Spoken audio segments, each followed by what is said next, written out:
آشفتہ دل by حوریہ Malik episode number 8۔ اس کے سفید پلٹے چہرے سے آنے والے لمحات کے متعلق خوف کو بآسانی پڑھا جا سکتا تھا، لیکن وہ اس خوف کو نظر انداز کرتا ہوا اسی طرح عباس کو کندھے سے لگائے دروازے کی جانب مڑا، جبکہ عباس اس کی قمیض کے سامنے والی جیب میں رکھے موبائل کو باہر نکالنے کی تگ و دو میں تھا۔ ایمان پلیز رکیں۔ اس کے بڑھتے قدم کو دیکھ کر وہ جیسے ہوش میں آئی اور فوراً تڑپ کے اس کے سامنے آئی۔ اس کے ایک دم سامنے آنے سے وہ اپنے قدموں کو روک نہ سکا اور بایاں کندھا اس سے جا ٹکرایا، جس کے باعث وہ لڑکھڑا سی گئی، لیکن فوراً اس کی قمیض جکڑتی خود کو سہارا دے گئی۔ مسز یمان، آپ اگر ان ہتھ کنڈوں سے مجھے اس کے ساتھ ملاقات کرنے سے روکیں گی تو لازماً اسے برا محسوس ہوگا۔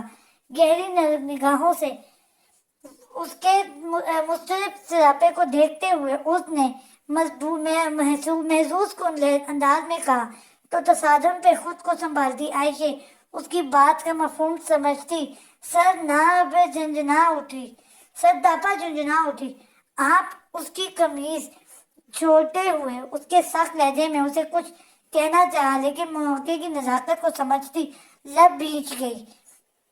آپ نیچے مت جائیں، اس نے براہ راست اس کی آنکھوں میں دیکھتے ہوئے سنجیدگی سے کہا، تو اس کی آنکھوں میں اترنے والے اضطرار کے رنگ اس سے مخفی نہ رہ سکے۔ اس قدر فضول فرمائش کا جواب عباس کی غیر موجودگی میں دوں گا۔ دانت پہ دانت جمائے وہ بھینچی ہوئی آواز میں کہتا باہر کی جانب بڑھا، کیونکہ عباس اب باہر جانے کو مچل رہا تھا۔ ایمان پلیز رک جائیں، ہم نہیں جانتے کہ لالا کیوں آئے ہیں، لیکن خدا کے لیے اس خاندان کو تباہی کی نظر نہ کریں۔ وہ بے ساختہ التجائیہ لب و لہجے میں گویا ہوئی، تو اب کی بار اس نے اس انداز میں اسے دیکھا کہ اس کا حلق خشک ہونے لگا۔ ٹھیک ہے، جائیں نیچے اور بول کے آئیں اپنے چہیتے کو کہ واپس چلا جائے، اس خاندان کو تباہی کی نظر نہ کرے۔ وہ جواباً لفظ چبا چبا کے بولا، تو اس کی آنکھوں میں مرچیاں سی چبھنے لگیں، جبکہ وہ بمشکل ان آنکھوں میں لکھی تحریر اور اس میں چمکتی نمی کو نظر انداز کرتا ہوا دروازہ کھول کے باہر نکل گیا۔ اس کے باہر نکلتے ہی وہ لپک کے اس کے پیچھے کمرے کی دہلیز پار کر گئی۔ سین چینج۔ عباس کو کندھے سے لگائے جب وہ نیچے بڑے ہال میں آیا تو پہلی نظر صوفے پر کوفت سے بیٹھے حماس سے ٹکرائی، تو آنکھوں میں ناگوار تاثر فوراً ابھرا، جبکہ دوسری طاہرانہ نگاہ اس نے اطراف میں گھمائی تو دیکھا کہ سب بہت خوف اور سراسیمگی سے اسے دیکھ رہے تھے۔ اس خوف اور سراسیمگی کے باوجود یمان جانتا تھا کہ حماس کو حویلی میں دیکھ کے سب کے دل نہال ہو گئے تھے، مگر ایسا صرف دلی طور پہ تھا۔ اس نے دیکھا کہ دلاور خانزادہ یعنی آغا جان، یاسر خانزادہ یعنی تایا سرکار، تیمور خانزادہ یعنی بابا سرکار اور ظفر خانزادہ یعنی چچا سرکار سب موجود تھے۔ پوچھ سکتا ہوں کہ تم نے کس خوشی میں میری حویلی کی طرف آنے کی جرأت کی ہے؟ جیسے ہی اس کا پہلا قدم ہال میں پڑا، اس نے بنا خیر سگالی کلمات ادا کیے، سرد لہجے میں کہا، تو تیمور صاحب کی بات کا جواب دیتے حماس نے بنا گردن گھمائے پہلے اپنی بات مکمل کی اور پھر بہت اطمینان سے اس کی جانب دیکھا۔ وعلیکم السلام۔ سر کو ہولے سے خم دیتے ہوئے وہ جس انداز میں بولا، ایمان اس پہ اپنی مٹیاں بھینچ کے رہ گیا۔ جو آپ کو مارنے کے در پہ ہوں، ان سے سلامتی کی دعا کی توقع فضول ہے۔ اس کے طنز کو سمجھتے ہوئے وہ تنفر آمیز لہجے میں بولا، تو اس کے اس کٹیلے انداز پہ سب نے ہی سہم کے ان دونوں کو دیکھا، جبکہ ابھی وہاں پہنچتی عائشہ اس کے الفاظ پہ سنسی ہو گئی۔ لیکن خلاف توقع بھڑکنے کی بجائے حماس اپنی جگہ سے اٹھا اور اس کے کندھے سے لگے قدرے منہ بسوٹے عباس کو اپنی گود میں لیا، تو وہ چین کرنے لگا۔ میں بچے کی موجودگی کا لحاظ کر رہا ہوں، میرے اندر کی جنگلی جانور کو نہ جگاؤ۔ عباس کو لینے کے لیے جیسے ہی وہ آگے بڑھا، اس نے سرد لہجے میں اسے وارن کیا، تو آغا جان کے اشارے پر وہ مٹھیاں بھینچتے ہوئے وہیں تھم گیا۔ کیا کرنے آئے ہو یہاں؟ اس نے اپنا سوال پھر سے دہرایا، تو عباس کو پیار کرتے ہوئے اس نے بنا چونکے اپنا جواب اس کے گوش گزار کیا۔ تمہارے